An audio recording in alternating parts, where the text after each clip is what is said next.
Hi everybody, all my followers, be welcome to another video. Right, the interesting video on this car, or what could have been an interesting video on this car. Unfortunately, I did not record it. I mean, I did record it, but then halfway through, I posted actually I've done a post on the community on YouTube how long was that, 21 minutes ago, in there, as you can see in there, published 21 minutes ago. And if you follow the channel, you probably remember I posted these pictures. Okay, I haven't even moved the tools. They're still exactly in the same place. Basically, guys, someone has been messing around with this car quite badly, and there was VIN numbers missing on ABS module, something on the airbag module as well. I had to reflash, I had to program airbag, ABS, and a few other modules. The car was packed with loads of codes. At the moment, as I'm going to show you, thumbnail most likely, or title will tell, it's going to be quite basic now. Unfortunately, the other videos, honestly guys, I got to the point where I had to walk away from this car for a little bit because I was so frustrated with whatever someone has been doing to this. Honestly, some people, they don't really know. Anyway, I'm now moving away from the subject. So let me start the car and show you that the car is pretty much fault free, apart from that. But let me okay, so that's the other fault. And honestly, I was not to look at this, but literally 2 minutes ago, after I post this picture, no long after, I've rung the guy, tell him the car was fixed, and he actually mentioned if I could do this as well. He never asked me to do this initially, but he asked me now. So I just thought, you know what, I missed the first video, or I couldn't well, anyway, I just thought I'll do it now. I know it's going to be something really simple, and probably it's not going to be nothing interesting coming out of it, but I just thought I'll share it with you. Who knows, it might turn into something slightly different. So guys, with no further ado, actually I'm going to store all of this, I don't need this. Let's just very quickly scan the car and see what the tool tells us that's wrong with the PDC system. Okay, and while the tool loads, just so you see, is a 2008 520 diesel, and this particular one is the E61, so it's the wagon version. It's not the car. So yeah, so that's what it is. Okay, let's gonna go very quick to my control unit. I'm not gonna auto scan the car or anything like that. It's gonna be chassis most likely. No, it's not. It's gonna be body.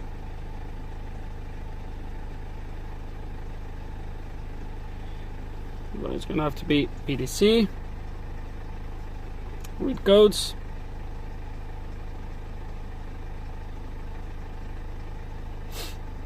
And there we have a 9E37 present, a Parkinson control, left front ultrasonic sensor line. So again, left front ultrasonic sensor line. Could be a wire problem, a connector problem, the sensor itself. It's going to do a little bit of digging and try to find out what's wrong with it.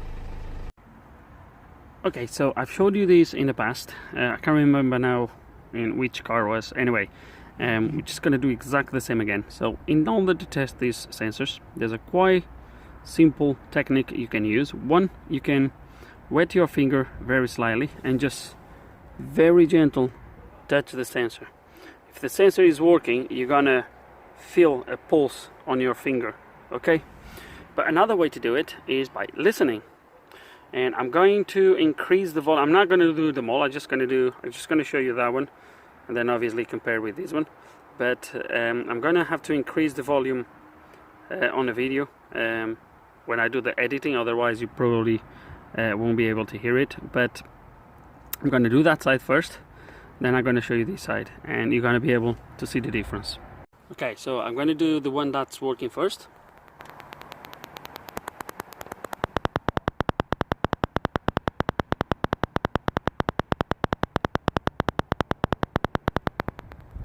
Okay, and now I'm going to do the one that's not working.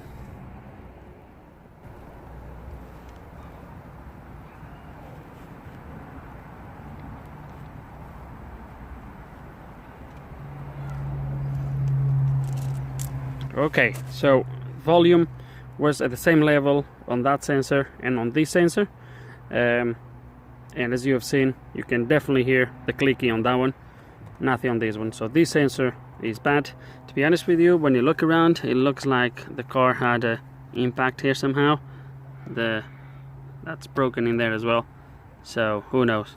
I'm going to try to get to this sensor. Do I need to take the thing off? Probably. Damn it. Okay, we're gonna have to get to the sensor either way and probably just replace it if that's the problem. Right, and I think I found the issue, and congratulations to the last person that worked on this sensor. Look at that. Really? Really? One of these crimping connectors in a place like this. Oh my god.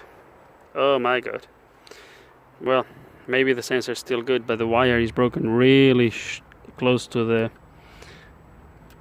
the plug, so it's going to be a little bit of pull it out, see if I can show you that. There we go. It's broken really close to there, so I'm going to have to dismantle all of this. Oh my god. Okay, I'm going to have to get this done properly.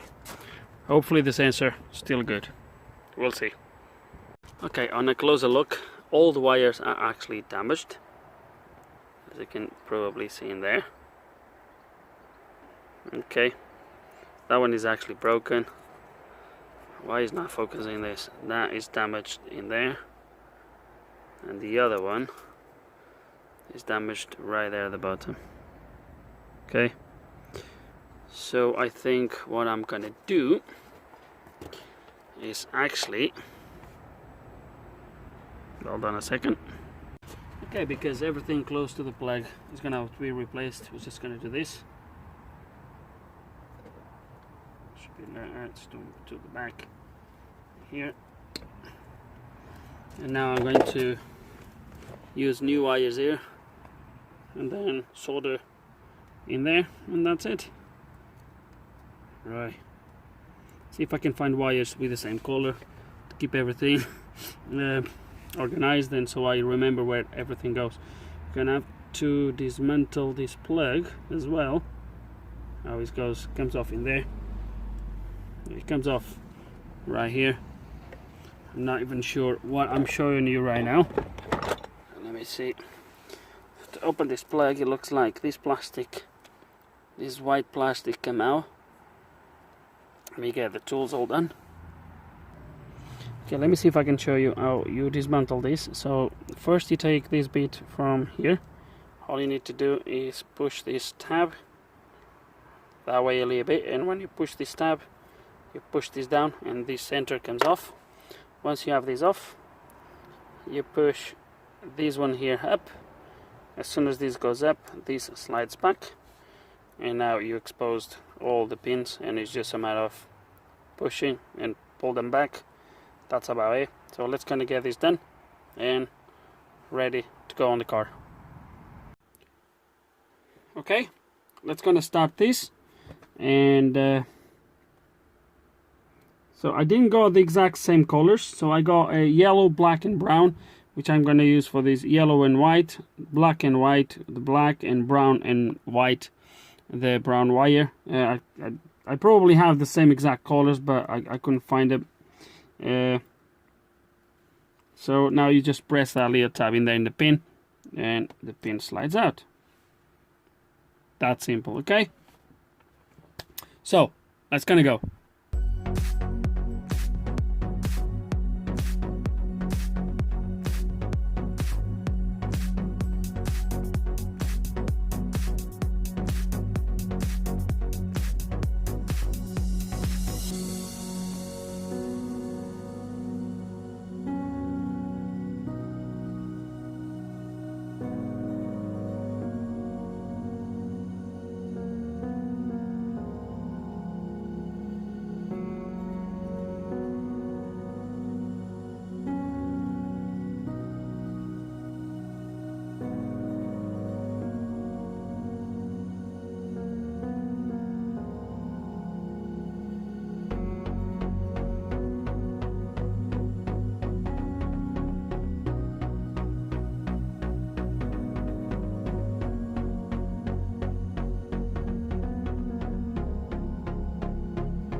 And that's it, guys.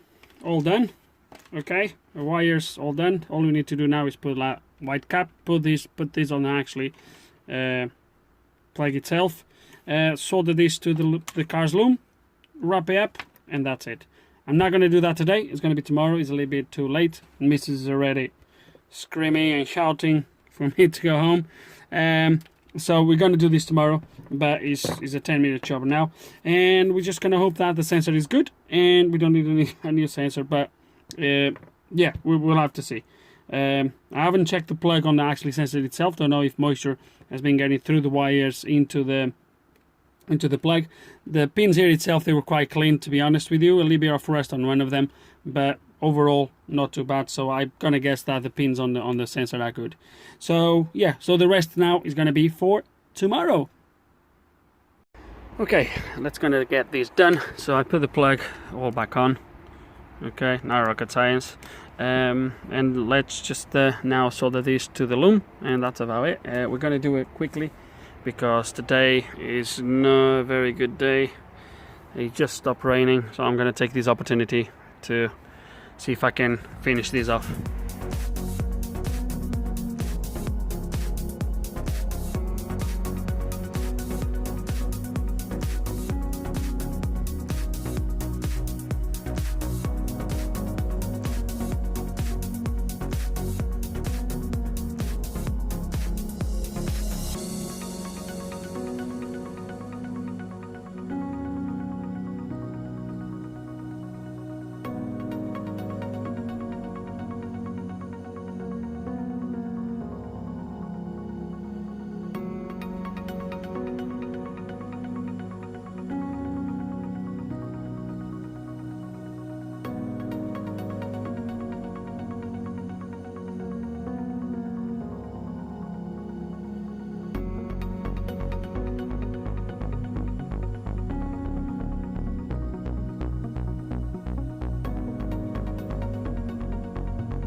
Okay, and before we put everything back on, the bumper, etc., and route the cable a little bit better, because at the moment it's in front of that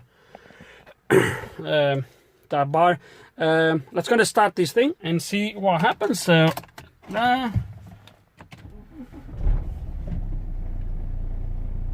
okay, right, that's gonna really. Nah, I can't believe it's going to be the sensor. Oh no! It was just from the last. Was there from when we turned it off.